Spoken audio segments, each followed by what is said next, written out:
just a bit of background here. We have this border security package that has nothing to do with border security, gives a huge amount of authority for Mayorkas to grant amnesty en masse through the asylum process. So we're going to kill that. And I think Republicans are united in killing that bill.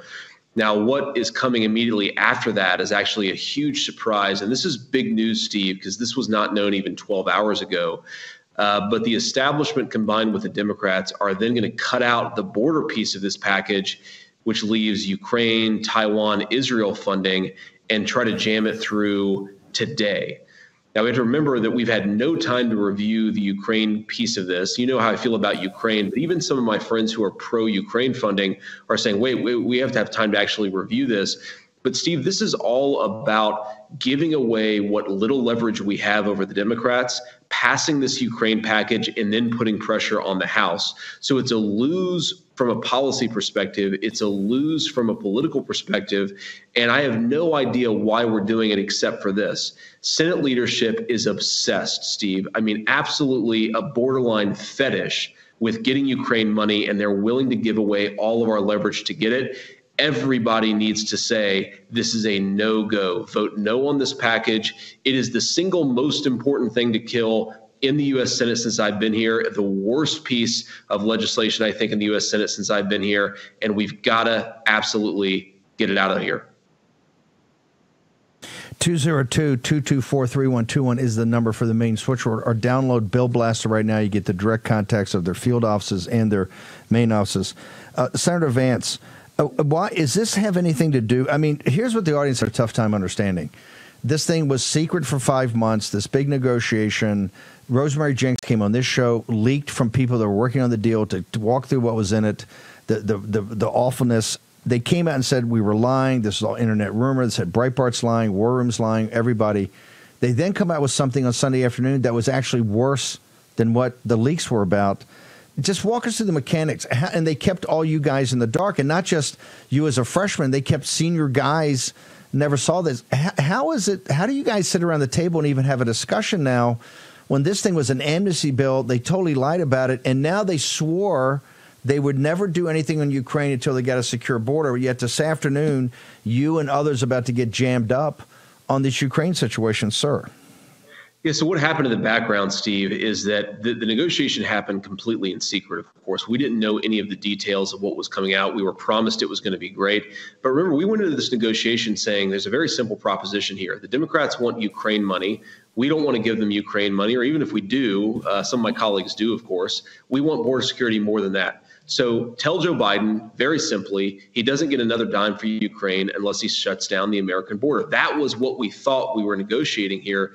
In reality, we were doing this massive amnesty package behind closed doors. And then, of course, like you said, dropped on Sunday evening for a Wednesday vote so that nobody would have enough time to read it and push back against the terrible provisions.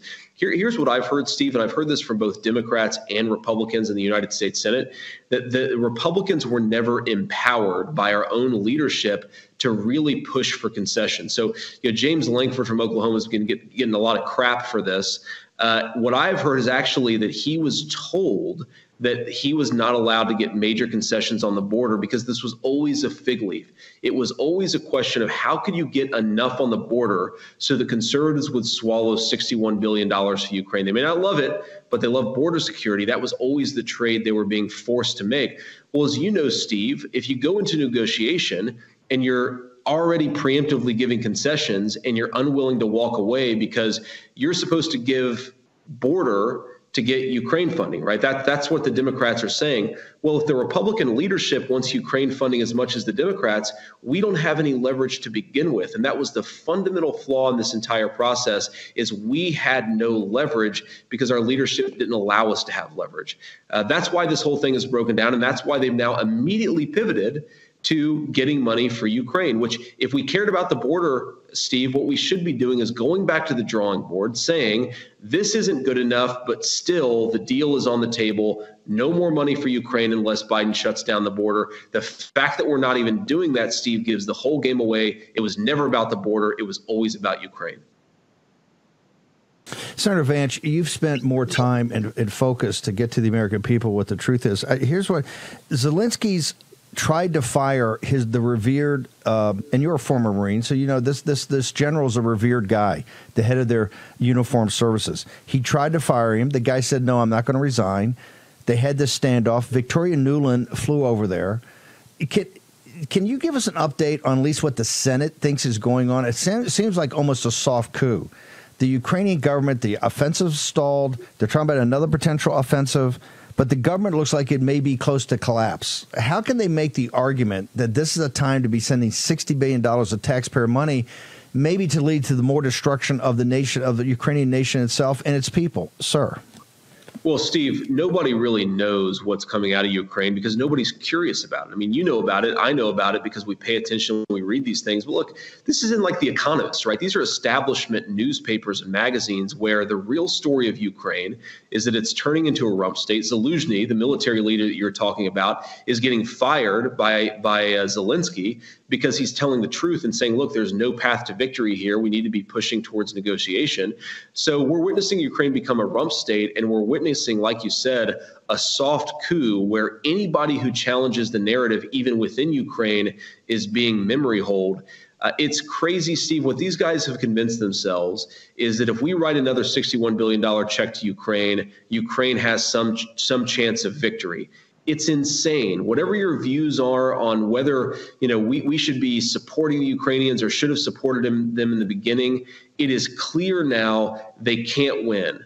They cannot win. And so the question for America is, how do we bring this thing to a close, stop the worldwide energy crisis and food crisis that could be brought on if this thing drags on, stop Ukraine from becoming a welfare client of the United States? That's what's in our national interest, not to prolong this war indefinitely. The other thing that we haven't talked enough about, Steve, is a lot of my Republican colleagues have convinced themselves that there's no corruption problem in Ukraine. You read Politico, you read New York Times, you read The Economist, again, mainstream journals, and it is clear they have a serious corruption problem. So we don't even know where all of our dollars are actually going.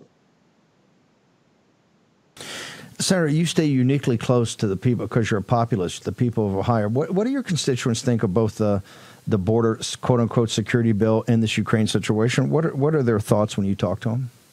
Steve, you know this because you talk to people, too. They recognize the border as the most existential problem that we faced as a country in a generation, that if we don't get this under control, we could lose our country. We lose it politically, but of course, because Democrats want to legalize all these voters.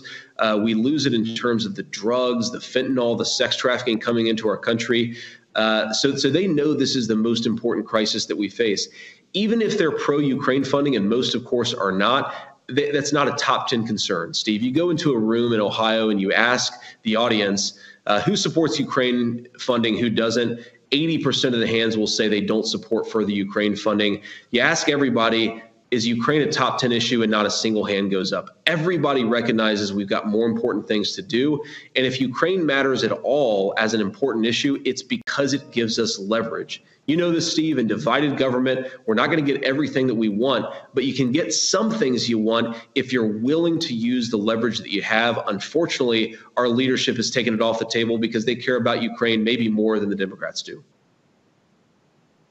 Senator Vance, our audience is already geared up to make some phone calls here. What would you, and they're going to be very respectful, what would you recommend the message to the United States Senate be today? Vote no on the Ukraine first bill. Vote no. Do not give the Democrats a massive win politically that all it will do is further prolong the border crisis because it reduces our leverage and further prolong a needless war in Eastern Europe. It's crazy, Steve. It's the worst of all possible worlds. Big political win for the Democrats. Huge, huge policy loss for the country we all love.